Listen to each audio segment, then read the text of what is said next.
It's official. Sony has finally confirmed that the next PlayStation console will be coming next year. There would be no new fancy name additions. It will simply be called the PlayStation 5 or PS5.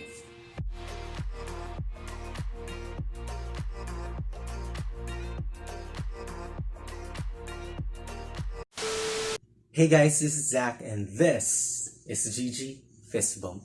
So let's discuss what we know so far about the PS5. But before we move on, click on subscribe, then hit on that notification bell to stay up to date with my latest videos. Here, by the way, are some of the videos that I have done so far. Try checking them out after this video. So a release date has been confirmed by Sony Interactive Entertainment President and CEO Jim Ryan for holiday 2020. This means that the PS5 has a time frame of November to December. Looking back on the most previous console releases, the PS4 was first released on November 15, 2013 in North America, while the PS3 launched on November 11, 2006 in Japan and November 17, 2006 in North America. Meanwhile, on the handheld side, the PS Vita came to Japan on December 17, 2011, while the PSP, which was also released first in Japan, came in December 12, 2004. As for the micro console, the PlayStation Classic, it was released in December 3, 2018. Looking at the trend of the main consoles, we might be able to see the PS5 as early as mid-November. Here's a look at the render of the PS5 based on the design patented by Sony. It looks very quirky, very futuristic. It has this V-shape or Roman numeral 5, which is a cool way of saying that this is a PS5. You can also see that there are cooling fans along the sides of the console, although all of these can still change with more than 1 year to go. This version of the PS5 is probably what the game developers are getting as their dev kits, meaning that the commercial version or the final product that consumers will be getting could very much still be different. Expect the price range from $400 to $500 US, making it at least $100 more than the Nintendo Switch's introductory price.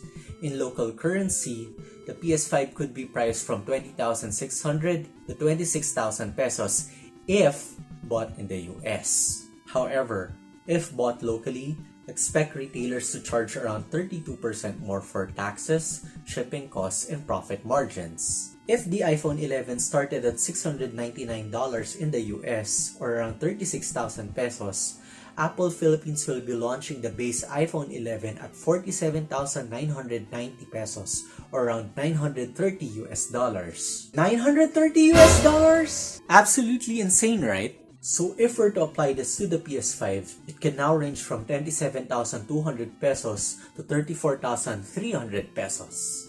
Remember when the Nintendo Switch was launched in the Philippines back in 2017? A brand new Nintendo Switch plus 2 Force Bundle games of The Legend of Zelda Breath of the Wild and 1-2 Switch cost around 26,500 pesos or around $510 US.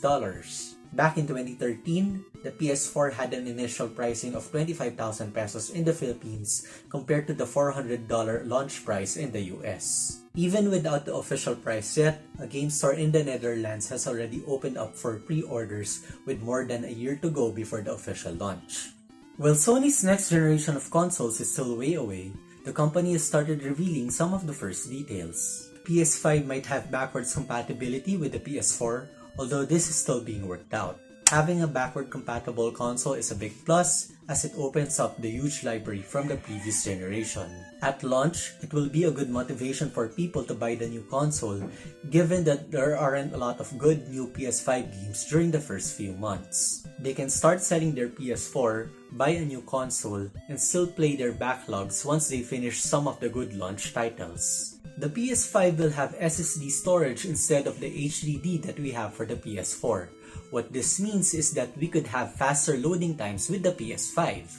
Sony tested this out with Spider-Man, and during the fast travel loading screen, the PS4 Pro would usually take 15 seconds. In comparison, the PS5 dev kit only took 1 second to load. Faster loading also means faster rendering, so games known for speed can push for more textures. The PlayStation CEO also revealed a bit about the PS5's new controllers. The DS4, which has built-in rumble, is said to be replaced by a new haptic feedback. What this would do is that you would feel a broader range of feedback, in which crashing a car into a wall might feel entirely different than, let's say, giving a tackle in a football field. You can even sense a variety of textures, such as when you are running through grass or plodding through mud.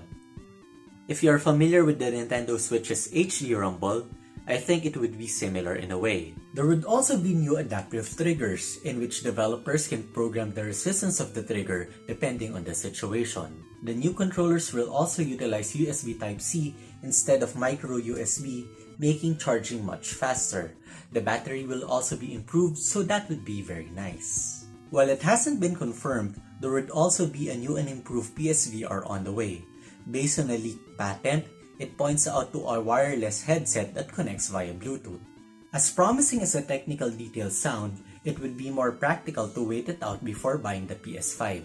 Aside from the possibly high launch price, looking back at the PS3 and PS4 launch titles, it wasn't enough to get me excited.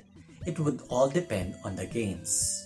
If Sony can continually release AAA titles after launch, just like the Nintendo Switch did, they would grow their base very fast. So with the PS4 on the horizon, is it still practical to get the PS4? Definitely! It's still more than a year before we get the PS5. The PS4 already has so many great hits such as Spider-Man, God of War, Uncharted 4, Kingdom Hearts 3, Monster Hunter, and so much more. And the PS4 is already so much more affordable, especially if you get a second-hand or used unit.